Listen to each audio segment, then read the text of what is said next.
Hey guys, what's up? My name is Dan Dobi. I'm a filmmaker based in Los Angeles, and we're here to talk about FilmConvert and all kinds of cool stuff. So thanks for having me on.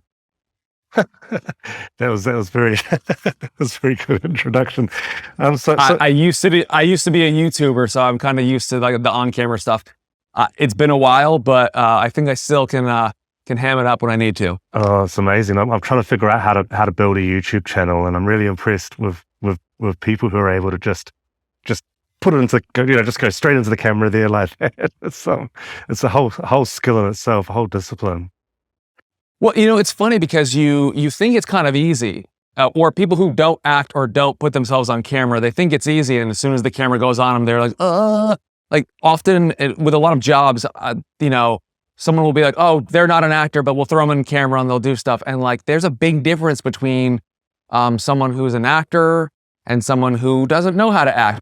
People tend to skimp out on actors, and actors are the single thing which will make your production value go just through the roof. You get good actors, you get a great production, right? Good actors will get you through the production much quicker, and they won't piss off the director or the crew, because when you have someone who doesn't know how to act and they just take up time and they ask too many questions, it's so weird how like how they react with a lens on them, opposed to like when the lens comes off, they're like completely like different people. But I think for some people, the lens and the camera just scares them a lot. I'm one of them. It's this all-seeing, unblinking eye that you have to kind of reckon with. Oh man, I'm gonna miss this kitchen. When we get a house together, we need a big open kitchen like this. Oh yeah, for sure. And in that big open kitchen, we're gonna need a big hibachi grill, and it'll go right there. Why on earth would we need that? Oh, well, it's not gonna come with the house. We have to special order it. Probably be imported like all nice things. And it's gonna help the resale value of the house. Yeah, then I'm gonna have to get some knives and start practicing, but like some really good knives. You know those knives that you see on TV that can like cut right through a shoe? Yeah. Yeah, it's all sounding very expensive. Whoa. Is this a deal breaker? Am I gonna have to put my foot down on this? Because I've always dreamed of having a big party, with all of our friends, and I'd just be throwing little pieces of shrimp into everybody's mouth. And if that can't happen, then I don't know if this relationship is gonna work out. So what's inspired you to spend money on a narrative short film? I do a lot of commercial work, a lot of branded content, a lot of documentary stuff, a lot of just everything: shoot, direct, edit, produce. And I mean, when I shot it, it was time for me to do it, put my money where my mouth was. I've reached out to a few people before, but one thing that I've learned is that no one's going to give you money unless you know someone who's got a lot of it. No one's just going to say, hey, here's a lot of thousands of dollars to go make something. It just doesn't happen. So I kind of just had to say, I'm going to put my money where my mouth is, and I believe in myself, and I'm going to go do it. And I'm going to spend the money. I'm going to do it hopefully as cheaply as possible and cut corners here and there and ask for favors. You were adamant you weren't going to do it really cheaply. You're going to do it with an ARRI. You're going to do it with a crew. Yeah, I mean, I could have gone back, and I could have done a one-man show, but there was just a lot of moving parts, and I really wanted it to be perfect. And I always said to myself, like, well, if you want it to be perfect, you have to do it the right way.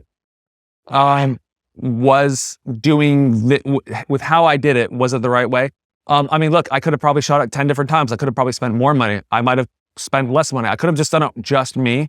But, I wanted the lighting to be dialed in. I wanted someone else to hang those lights. I wanted I wanted the best actors I could. So we went SAG and got amazing people. David Sullivan and Michelle Norden really killed it. Ryan Garcia, phenomenal actors. And I'm really glad. And it was one of those. I bet they really made it. A good actor is worth their weight in gold. And there were some times where they would give a performance and they said, well, what's my direction here, this and that. And I just gave them a very basic notes. And I said, look, I'm going to have you do it your way. If I need to adjust it, I will. And I think after a while, they probably thought I wasn't a great director, because for me, I was more like about the framing, about the shots, about the color, about how it looked. And I told them, I was like, let me worry about that.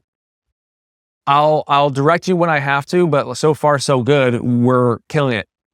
And I think that I've seen a lot of directors and stuff change something just to change it. or like I'll be cutting a project or working for a client and they'll change something just to change it. I don't want to do that. So yeah, I wanted them to kind of go on instinct and kind of just do their thing and interpret the character how they interpreted it. And because we did rehearsals and stuff and I worked with them prior, I'm like, you guys got it. This is it. These are your characters now. Like, take them. I'll adjust a line here and there. Or if you're not doing it how I want it, cool. But like so far, I mean, like they killed it. No, it goes to a place I never thought I never expected the film would. And it actually wasn't some kind of, I thought it might, I didn't know quite what I was going to watch at the beginning, but by the end I was quite happy I watched it, if that makes sense. And so yeah, was there any inspiration behind that story? The film is called You Are My Person. So right off the bat, it sounds like it might be like a romantic comedy or it might be just something like a love story. And then in the first like couple minutes, it's just like, oh, well, it feels kind of like that. It kind of feels like a mysterious kind of love story. And there's some even like really campy things that the couple does right off the top. And then you learn that, oh, they're having an affair. And then like slowly you have this expectation, like you said, of I'm thinking it's this thing. And then all of a sudden it's kind of going in a completely different direction. Oh, these people are having an affair. Oh, crap. And then you realize what the problem is. And then it goes just 10 levels deeper.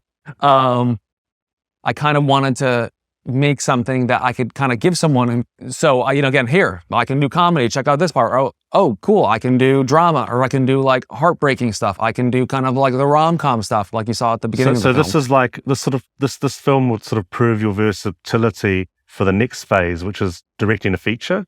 Is that? Yeah, absolutely. And I feel like, again, like no one's going to give you money really for a feature. It's just like there's this weird thing where it's like, oh, you've never done a feature.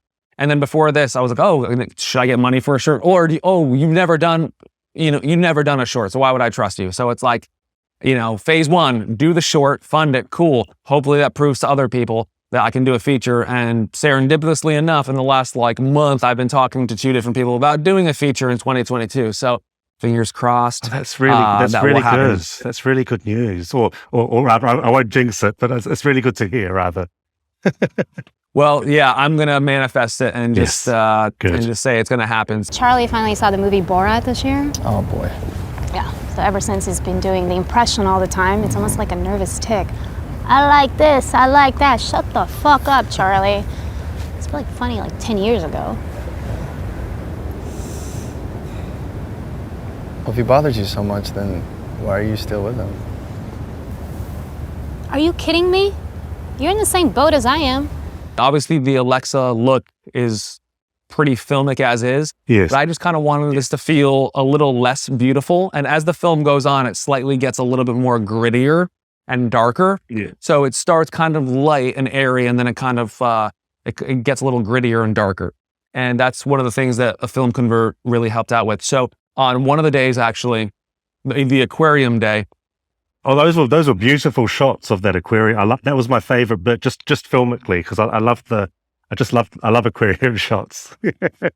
Me too. Thank you. And that was one of the things where it's like, to shoot there for an hour and a half was $3,000, and I was like, I had to be like, is this worth it? And sure enough, I believe it was, because that's one of everyone's biggest notes. They say, oh, I love the aquarium stuff. That day, actually, for that specific scene, we had to shoot with we shot with the Reds. So we shot with an 8K weapon, I think, and then we shot with a Gemini. We had some lights in there, but it was still pretty dark, and I didn't really want to overlight it. So we turned half of the lights off and kind of gave it a very natural look.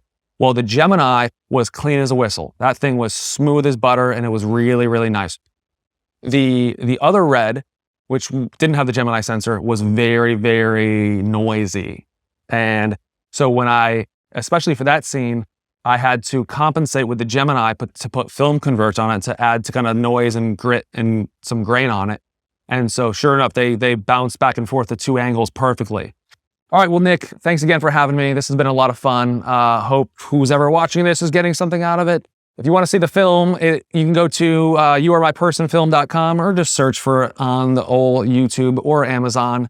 Again, my name is Dan Dobi. Nick, thank you so much for having me. I love FilmConvert. I'll use it forever, and I'm not just saying that because stuff, I don't know, but thank you again for having me. It was really fun talking to you, Dan, and yeah, I quite enjoyed that film, and I think everyone should watch it too, and we look forward to seeing what you do in future. It's going to be quite an exciting ride for you, I reckon. Oh, I appreciate it. Sounds good. If you're ever in America, you let me know. Absolutely. Absolutely. Thanks, Dan.